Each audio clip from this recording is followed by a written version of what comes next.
Today the plan is to venture into the Ocala National Forest for the first time. There's supposedly some pretty awesome free campsites over there, along with some cool wildlife as well to check out. We're gonna hang out there for the afternoon and then hopefully find somewhere to camp for the night. By the way, I'm now in like north central Florida, maybe about an hour or so north of Orlando, in a town called Mount Dora. I just stayed at the Walmart here last night and then grabbed a shower at this local Planet Fitness, and now we're ready to get back on the road. I think it's a good idea to fill up. I had like half a tank, but I want to make sure it's full. The Ocala National Forest is like enormous, at least based on how it looks on a map, so the last thing I want to do is get stranded out there.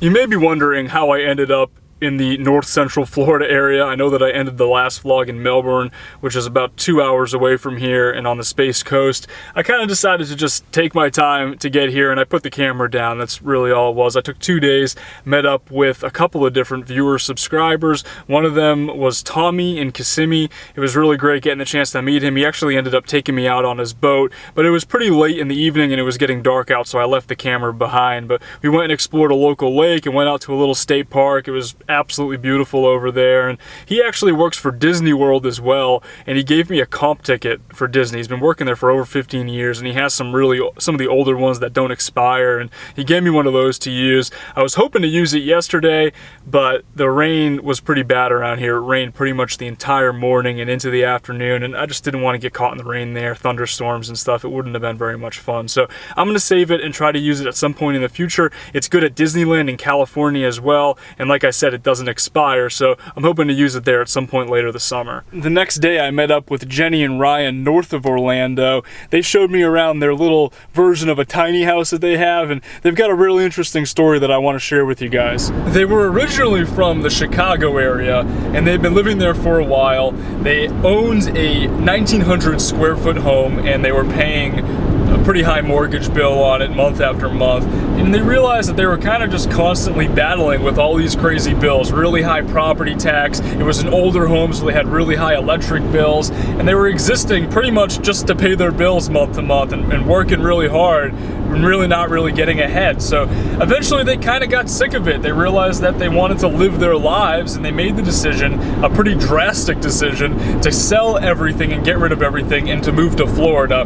But they didn't just move to Florida. They bought a piece of land in an RV park in Florida for about $10,000 or $15,000, I think they said, and then they bought a park model RV and moved it to that piece of land, and that's where they live right now full time. We had a lot of great conversations about minimalism and what it took for them to get from a 1,900 square foot traditional home into a 300 square foot, essentially a tiny house. They did try out like real tiny houses, you know, with the loft and 200 square feet on a small trailer kind of thing, but they decided that that was probably going to be a little bit too small for them and their dogs, so they decided to go with the park model RV instead.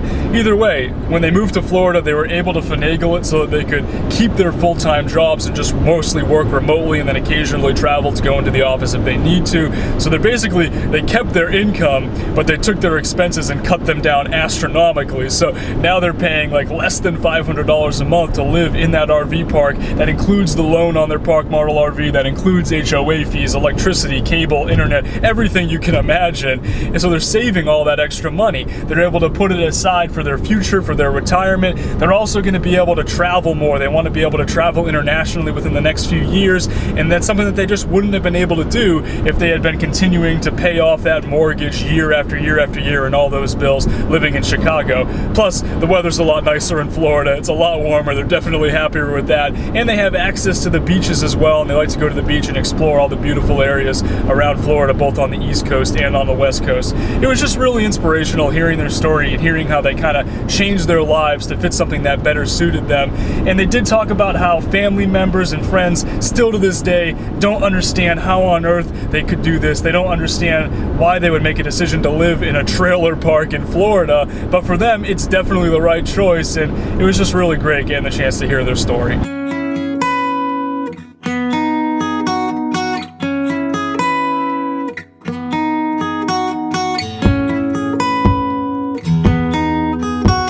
Well, this was supposed to be the camping area, but that sign says otherwise.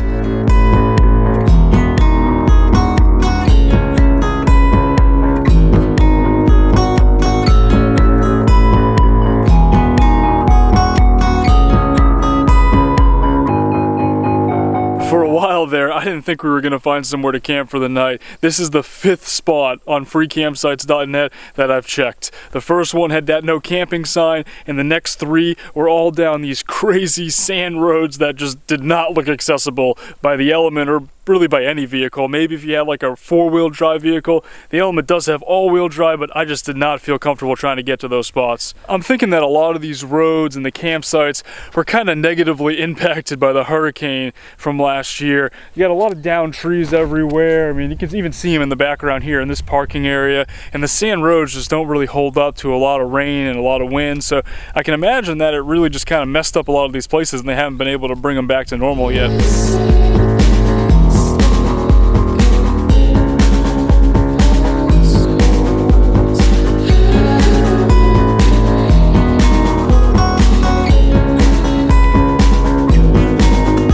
This camping area is called the Lake Door camping area. There is like an official Lake Door campground, which is on the south side of the lake, and then as you go around you can go to the north side, and they've got some primitive camping over here.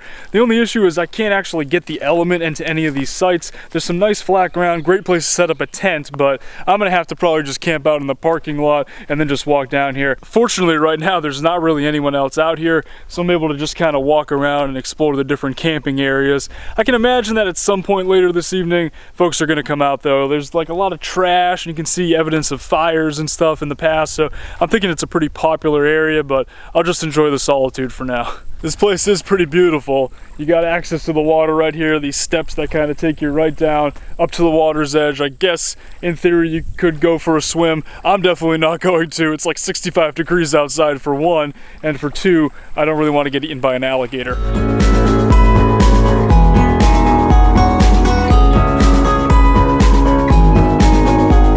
This issue where I just go to the grocery store without like a clear plan of what I want to buy and make for dinner, and I end up just like walking around randomly and picking up random things. For the longest time today I was walking around with this breakfast sausage here and then some asparagus, and that was it. That was like what I was gonna make for dinner, and then I realized that was kind of weird and probably needed a little more than that, so I decided to put the asparagus down and get eggs instead. So we're gonna do like a breakfast for dinner, but I also have like this leftover fried rice from Panda Express. I really wanted Chinese food yesterday, so now I have leftover rice, so I'm gonna use that somehow as well. And I also bought this red onion, which doesn't really go well with any of these things, but I like red onion, so I'm gonna try it.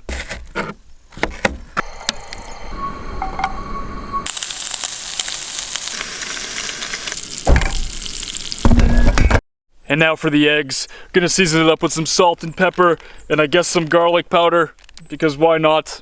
It probably won't be that bad. And then also use Tony's seasoning. That's the most important thing on the list here.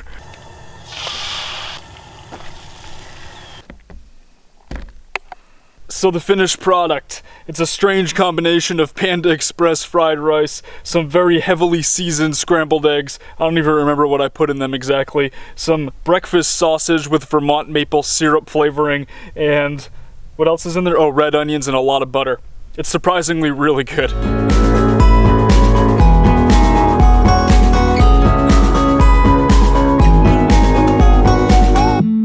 I will say I'm definitely looking forward to this sunset over the lake. That was something that was talked about a lot on different reviews on freecampsites.net when they were talking about this place, and so far I think I've been pretty lucky. No one else has joined me out here. I'm completely alone.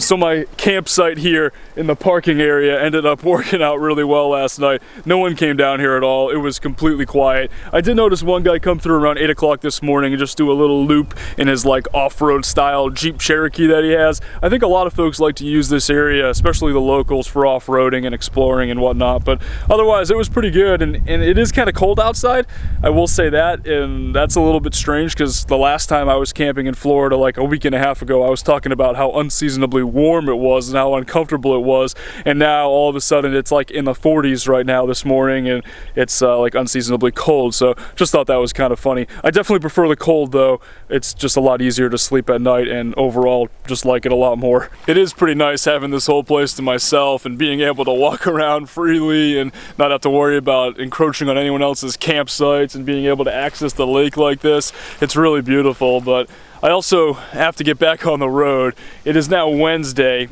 and in theory I should be back in New Orleans by Saturday at the absolute latest, but ideally by Friday. I've got a lot of friends coming into town this weekend for that wedding that I was talking about, so I'm really looking forward to it. I also really miss Santine and want to get back there to spend time with her. It's about 9 hours from here to New Orleans, so it's going to be a lot of driving over the next couple of days, and things are about to get pretty crazy for me. There's also a couple of things that I want to check out and show you guys on the way back, so like I said, it's going to be pretty crazy.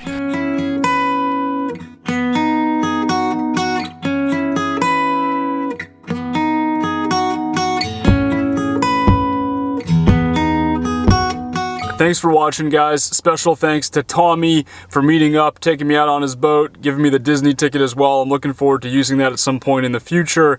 And to Jenny and Ryan for taking the time to hang out and hosting me for a day. And it was really great getting the chance to meet you guys. Before ending the vlog, I do have 2 new Patreon pledges to thank as well. Debbie Charlton and David Tucker. Thank you guys so much for joining the Patreon team. I'll talk to y'all in the next video.